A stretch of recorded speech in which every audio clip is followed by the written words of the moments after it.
Welcome everyone to the podcast, Crypto Podcast with me, Coach 23. We're talking about pro wrestling, pop culture, and life in general. There's my whole co-host watching Coco again. Earlier he was watching Cars, didn't like it. I guess he likes Rio. They're all the cartoon birds, but yeah, I'll try it later. So yeah, it's Tuesday here in Manila, Monday night in the States. That means it's time for Raw Opinion. So, uh, packed show for WWE Monday Night Raw on Netflix. The last two qualifying matches for the Elimination Chamber on March 1st for both women's and men's Elimination Chamber matches were settled.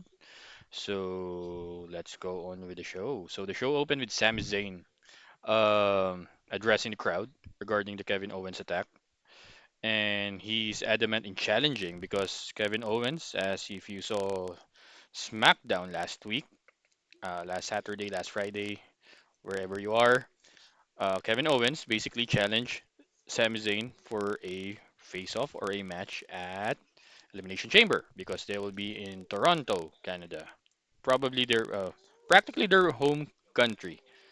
So uh, he challenged him and he accepted the challenge. Then Adam Pearce came out and said that both him and Nick Aldis, SmackDown General Manager, agreed that not to have them fight because of the condition of uh, Sami Zayn.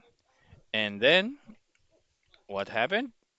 And when Adam Pearce used the words sanctioned, you already know where it was going. So the storyline now is that on March 1st at Elimination Chamber in Toronto, Canada, they'll be facing each other, Kevin Owens and Sami Zayn, in an unsanctioned match. So basically, it's like the third or fourth. You have Shawn Michaels and Triple H at SummerSlam 2002. Chris Jericho, Shawn Michaels, way back in 2009, I believe. Um, 2008 or 2009. 2008, somewhere along that year. And I believe there's also an unsanctioned match between Christian Cage and Randy Orton, or some sort, or even Triple H and Randy Orton way back in the Thunderdome era. But the full matches that you have was Shawn Michaels, Triple H, Chris Jericho, Shawn Michaels, and practically this one, the Elimination Chamber. So exciting to see that. It's going to be brutal, trust me. Especially if you've seen similar characters in Ring of Honor named Kevin Steen and El Generico. Their matches in Ring of Honor are, I don't know. They have similar build with Kevin Owens and Sami Zayn. Meaning Kevin Owens look like this Kevin Steen guy from Ring of Honor, and El Generico looks like, he has a beard similar with Sami Zayn, but he has a mask, so that's why his name's El Generico. So yeah, that's it. Then afterwards, first backstage segment between the Judgment Day. Uh, Dominic Mysterio still adamant in adding another member for the Judgment Day because they're -1, with JD McDonough being injured and all. And Finn Balor said no, still. And yeah, that's basically it. Then the first match was Dominic Mysterio versus the returning, the phenomenal one, AJ Styles. First one-on-one competition for AJ Styles since last year after being injured in the Carmelo Hayes match in SmackDown. But now he's back. Great match. AJ Styles is still AJ Styles. That's all I can say about it. Um, Great reaction from the crowd. AJ Styles won, and while his back was turned, someone was in his back trying to aim him with a spear, and that guy's Braun Breaker, current Intercontinental Champion. AJ Styles sidestep, and Braun Breaker speared the bejesus on Dominic Mysterio. Then AJ Styles attacked Braun, take him out of the ring. And really impressive thing, Braun Breaker ripped his shirt. He threw it to AJ Styles, and AJ Styles caught it with one. With a, he was trying to catch it with his left hand, but he caught it with his right and raised it up. It's pretty impressive, setting up a match between the two. It's either I'm seeing either if I want this feud to grow a little bit longer, I want this a WrestleMania match between these two. So there you go. Then up next, it's a Number one contendership for the Women's Intercontinental Championship. So current champion is Lyra Valkyria. The number one contendership is between American Maids Ivy Nile and Damage Control's Dakota Kai. Great match between these two ladies. Dakota Kai is really starting, if she's not really injury prone, and I don't think she's injury prone. I guess it's just bad circumstances or whatnot. Circumstances. I think how am I forgetting pronunciation of words? Man, I'm rusty. So Dakota Kai can really go in terms of action wise in ring, and this match says it itself. Especially if you've seen the finals for the Women's Championship. Um, it was a great match between Lyra and Dakota, so I cannot wait for the rematch between these two ladies. The I Dakota Kai won the number one contendership, setting up for a rematch, basically for the Women's Intercontinental Championship next week on Monday Night Raw. So afterwards, you have Gunther in a promo-heavy segment. He's basically mocking Jey Uso's, when Jay's always in backstage or with the fans. Came out there, came up from the stands, from the fans. Um, he basically asked, really terrified, uh, Pat McAfee and Michael Cole when said, "Do you think that Jey Uso has a chance of beating me at WrestleMania?" And I like Michael Cole's like not really egging, but choose your words carefully, and said, and the thing is, yeah, Pat McAfee chose his words, and I hope that Jey Uso can beat you at WrestleMania. And before Gunther does anything damaging to both commentators or announcers, main event Jey Uso came out, attacked Gunther, had a little skirmish or brawl, and that's basically it. They're stopping. Referees, uh, producers were holding Jey Uso and Gunther back. But yeah, so basically that's it. And man, even I was watching the crowd while Jey Uso was out there, or even before Jey Uso was out there, just before Gunther, they were doing the yeet thing, the arms raising to Gunther. And then when Jey Uso came out, the entire almost 15,000 or 15,000 fans in Charlotte, North Carolina, they were doing the yeet thing like uh really really well. Like in unison. That's how the live audience love Jey Uso. So you cannot really say that he doesn't deserve it because basically he's obviously earning for it. He's earning it to deserve for him to deserve it. And basically that's what I'm seeing as well. And up next, it's a rematch between Penta and Pete Dunne. Don't call him Butch. Great match. Great chemistry between these two. Can't go wrong with Pete Dunne with matches like this and even Penta. It shows that Penta is similar with Rey Mysterio in terms of being a luchador that he can adapt to any type of styles. And his style of luchador is not really the normal luchador of just high flying and whatnot. He's a hard hitter as well. The way he connects with super kicks and especially those chops, knife edge chops. I mean, even Gunther himself said in interviews before that who's the most chop that you fear or you're feared, and he said that it's Penta because he got cut once by just a chop, a normal chop. So that says things about Penta. But they are building like a three-way feud between Ludwig Kaiser and Penta. Um, but if I'm going, well, they are saying that yeah, Penta, it's like he needs to have an intercon. I don't think he's still young or still fairly new to get an intercontinental championship match or singles run in WWE. But best guess for me, if I'm going to fantasy book or predict Penta's chance at WrestleMania, probably with a returning Chad Gable, a rematch because he was Chad Gable's first match. I can see them in a not really a long-term feud, but their match at Monday Night Raw when Penta debuted was okay. But I think that there's a chemistry between those two.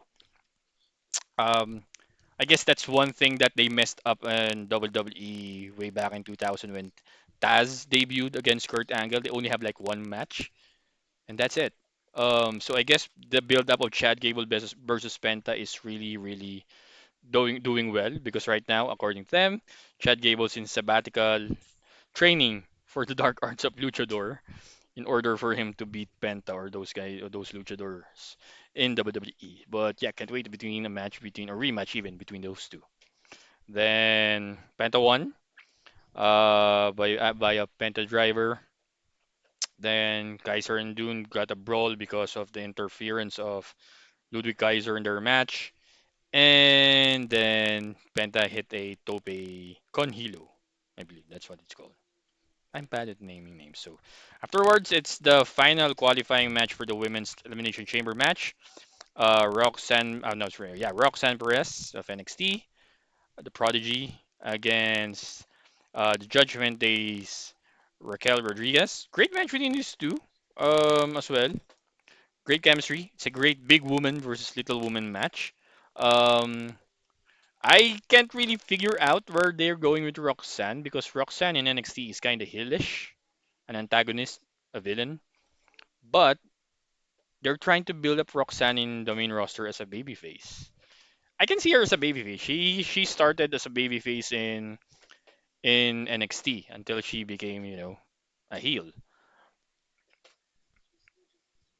And based on, the trust that they gave Roxanne at the Royal Rumble when she now holds the record for like 1 hour and 7 minutes in a Royal Rumble match. And now with the Elimination Chamber looming, I guess the trust in there as well. I mean, Shawn Michaels, Booker T, her former trainer, and Shawn Michaels in NXT, real built up Roxanne Perez as a top woman in NXT and probably, in the main roster in the near future. But yeah, Roxanne Perez won. Uh, Mild interference from the current women's tag team champion Bianca Belair and Naomi. And yeah, then Roxanne hit a modified version of the Pop Rocks, basically a code red, on Raquel Rodriguez to secure the win and qualify for the Elimination Chamber. So, on Elimination Chamber for the women's Elimination Chamber match, you have Bailey, Bianca Belair, Naomi, Liv Morgan, Alexa Bliss, and Roxanne Perez. Now that's a hard to predict match because you don't know because obviously Charlotte and Tiffany Stratton will be facing each other at WrestleMania 41. And if Rhea Ripley retains against Io Sky, uh, Monday Night Raw after Elimination Chamber, it's anyone's guess who faces Rhea Ripley for the women's world championship at WrestleMania. I don't want to see another Liv Morgan. I think they're already done with the Liv Morgan uh Rhea Ripley match. But among those five women, Bianca Belair might be the nearest name that you can predict to easy to win. But if she wins, where do you put Jade Cargill? Because I'm still looking at that possible of Jade Cargill Bianca Belair match at WrestleMania. I don't know if it's this coming WrestleMania or maybe next year, but it's anyone's question. But yeah, this women's Elimination Chamber match in Toronto is the most hard to predict, if you ask me. Similar with the women's Royal Rumble a month ago. So yeah, there you go. And then New Day came out. Uh, Man, the heat of New Day is really, really. They even exceeded like Dominic Mysterio's heel heat in terms of live audience. Um, uh, Basically they're just there to really, they kind of remind me of old school because the thing is with WWE, they don't have riots. In ECW they do, or they did. Way back when the Dudley Boys, the team of Bubba Ray and D1 Dudley, they were egging fans to attack them in an arena that security guards are like, having trouble, you know, sending them back. They incite riots. I'm not saying that New Day incite riots, but the heel hit is similar. Kind of similar. Not really the same, but similar with them. They can't even talk. they have to shout on the mic. And I don't think it's a pipe up boo or boos right now that they used to do with Austin Theory way back in the McMahon era. They know even Triple H said, even Triple H said, even Liv Morgan said, and even Dominic Mysterio, there's no pipe in when fans are booing Dominic Mysterio. And I don't think that they're pipe in booings because the hate on the New Day is really palpable at this moment. Um, Prediction wise, I don't mind them being tag team champions again. I don't mind them beating War Raiders at WrestleMania or some sort and having that tag team championship just to have that validation of heat. I'm sorry, and you just can't wait for them. I mean, right now their feud is in with Rey Mysterio and LWO, but afterwards, where did they go from there? Props, I don't know.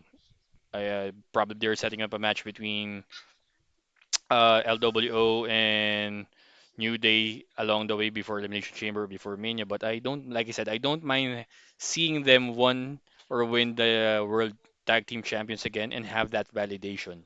They used to be antagonists, or not really antagonists. They act like babyface because of the power of positivity back then when they held the tag team championship for like more than a year. They were heels, but they don't act like heels. Now they do, and I can't wait for. I know these guys are in like in older capacity, especially Kofi Kingston. I believe we're in the same age or whatnot, but I don't mind seeing him being a tag team champion and be that heel. If you want, people are saying Kofi Kingston as a wrestler, he's an ultimate babyface. Yeah, but if you see him play during the up down down games channel of Xavier Woods and how obnoxiously he acts there when he wins or whatnot or trash talk, he's a natural heel. Yeah. So yeah. Then yep. Then afterwards, it was time for the main event, the last qualifying match for the men's elimination chamber match. Finn Balor versus Seth Rollins. The winner enters the elimination chamber in Toronto. Great back and forth in chemistry between the two. Great storytelling in the match. Seth Rollins attacking Finn Balor's knee. Finn Balor's attacking Seth Rollins, rib. Uh, there's a minor slip when the referee counted after Seth Rollins executed a pedigree on Finn Balor. Referee counted one, two, and he really hits the mat before Finn Balor raised the shoulders. Even for me, if being a fan and opinionated right now, it should be a three count. But I don't think it's the referee's fault. I think it's kind of mistimed by Finn Balor because he was the one late to raise the shoulder. But like I said, great back and forth match between the two. I guess it made the match even more unique and a little bit real because fans were booing the referee. Referee sucks or whatnot. And even Seth Rollins like match would be over, whatnot, whatnot, and then he did a crotch chop, and ref was like, yeah, it's fine. And Eddie Orango, just shrug it off. And yeah, great back and forth between Seth and Finn Balor. And in the end, Seth Rollins won to be the final participant at the men's elimination chamber in Toronto. So you have John Cena, CM Punk, Seth Rollins, Drew McIntyre, Damian Priest, and now Seth Rollins in perhaps the most star-studded elimination chamber because most of them are main eventers. Yes, even Damian Priest, he was a former world champion and he is a main eventer. And normally for elimination chamber, you have like a combination of like mid-carders and main eventers. For this one, they're all main eventers. And basically that's it for Monday Night Raw and my Raw opinion. Now the question is, if we're going to do fantasy booking between now, Elimination Chamber, WrestleMania, people are saying the obvious choice for WrestleMania main event is John Cena versus Cody Rhodes for the WWE Championship. I don't disagree. I like that match. And I'm not saying that it's not WrestleMania worthy match because it is. The problem, my little issue about that is that how do you build the story? John Cena is obviously building the story of me winning my 17th World Championship. Cody Rhodes' story by then is that I want to retain and beat the greatest of all time in John Cena. I don't know where they're going to make this story because in title matches like this, WWE is always at best if they make it a little bit personal in terms of storylines. How do you make John Cena and Cody Rhodes personal in a way? Personal in a scripted way. Um, John Cena was one of the wrestlers who helped Cody Rhodes win last year by attacking Solo Sikoa back then. So he basically knows that Cody Rhodes is the heir apparent to him. I know Roman Reigns is there, but yeah, Roman Reigns is in a different level. But John Cena and Cody Rhodes are also in a different, similar stratosphere of, because of, they're no, mostly hated, but now they're being cheered. I don't mind that match, but I made like several predictions back then that if I want to see a Cody Rhodes John Cena match, it's either the last match of John Cena, as in last match. I don't mind the last match of John Cena being either Randy Orton or Cody Rhodes. I don't mind that. I mean, it's even more practical storyline wise, business wise, that Cody Rhodes will be John Cena's last match for that apparent passing of the torch. So it's really hard. Like I said, if I'm fantasy booking right now and I want to scramble the matches at WrestleMania, here's my prediction. I want Cody Rhodes to face CM Punk for CM Punk to have that main event shot, world title shot, or WWE World Championship title shot at WrestleMania. Because him and Cody already built that established feud as early as last year when before the Royal Rumble and before Royal Rumble this year when CM Punk said that I'm not going to stab you in the back, I'm going to stab you in the front. They already built that thing, and I mean, as much as I like in a way, CM Punk, Seth Rollins, Roman Reigns in a triple threat. What's the story? I mean, the story for Roman Reigns, I can see a one-on-one match between CM Punk and Roman Reigns. But when they're going, it's like in a way, it's a rehash of the supposedly three-way feud of Punk, Rollins, and Drew last year. If Punk was healthy, it could be part triple threat with Drew and Seth Rollins. It's like that. Seth Rollins hates Roman Reigns. Seth Rollins hates CM Punk. CM Punk hates Seth Rollins. CM Punk hates Roman Reigns. Roman Reigns hates CM Punk. Roman Reigns hates. It's it's kind of overbooked if that's the way. I mean, I don't mind a one-on-one match between Seth Rollins and Roman Reigns. I can see that happening because I think this, as far as those two facing each other, I believe Roman Reigns only beat Seth Rollins maybe once or twice in a one-on-one capacity. So Seth Rollins had or have or has Roman Reigns' number. I don't mind seeing them one or in a one-on-one match. I'd rather see if I'm going to fantasy book, if I'm going to change everything, Cody versus CM Punk, um, Roman Reigns versus Seth, Braun Breakers versus AJ Styles. Supposedly, I like AJ Styles against Logan Paul, but how about Logan Paul versus John Cena at WrestleMania?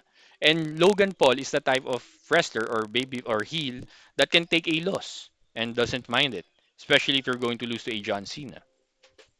I really thought that John Cena was about to beat um, Austin Theory at WrestleMania 39. He lost. Basically, I guess he said that, you know what, I'm taking the lose or the L on this one. But Logan Paul versus John Cena has, attraction written all over him. So it's really, I know they're heavily promoting John Cena in the commercials for Elimination Chamber. Basically, if he's in, each and every PLE moving forward, it's practically the same.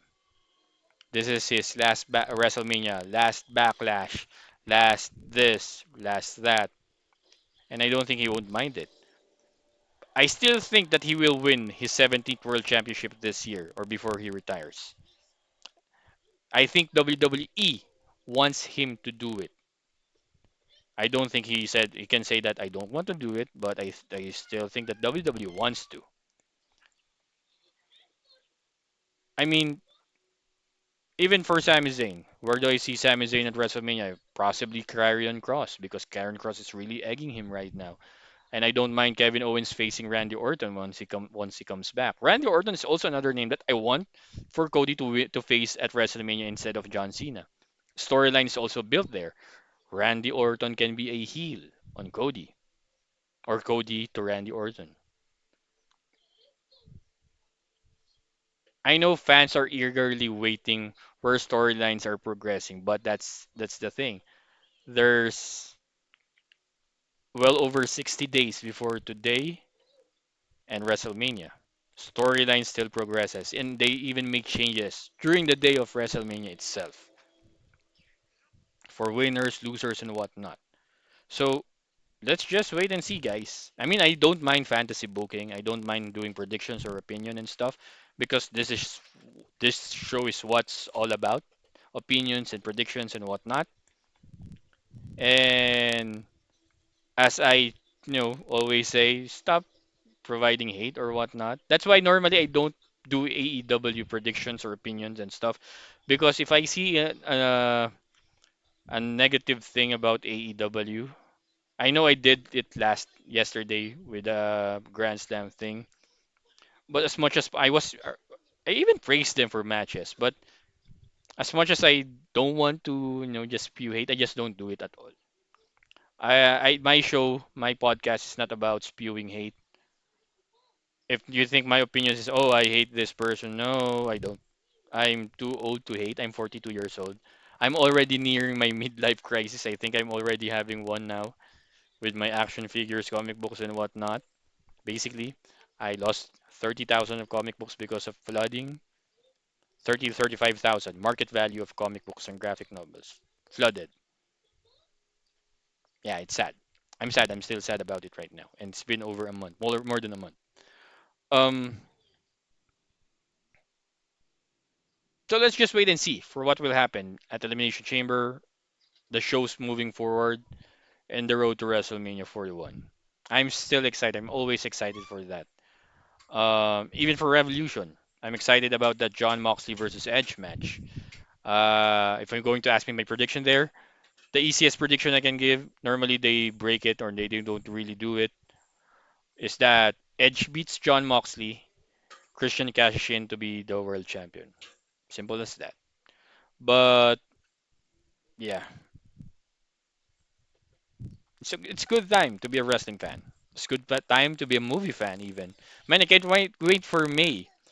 In May you have Mission Impossible Final Reckoning, you have Thunderbolts, you have Karate Kid Legends. In July you have Jurassic Park Rebirth or Jurassic World Rebirth, Fantastic Four First Steps, and Superman. Good time to be a movie fan as well. Good fan to be a TV fan as well. It's good to be alive, guys. Just be happy. Don't let a certain thing that you like for your fandom eat you up and say things that you might regret in the future. Negativity is such a it's fine to be negative in some ways because sometimes it boils you up and gives you a little kick or push, but not all the time. It's like I said, it's okay to be bitter if there's enough reason for you to be bitter. But if not, then why not, right? So yeah, that's it for Raw Opinion this Tuesday. And again, this is the podcast, Cryptor Podcast with me, Coach 23, where we talk about pro wrestling, pop culture, and life in general. See you guys next time here in the podcast, Cryptor Podcast.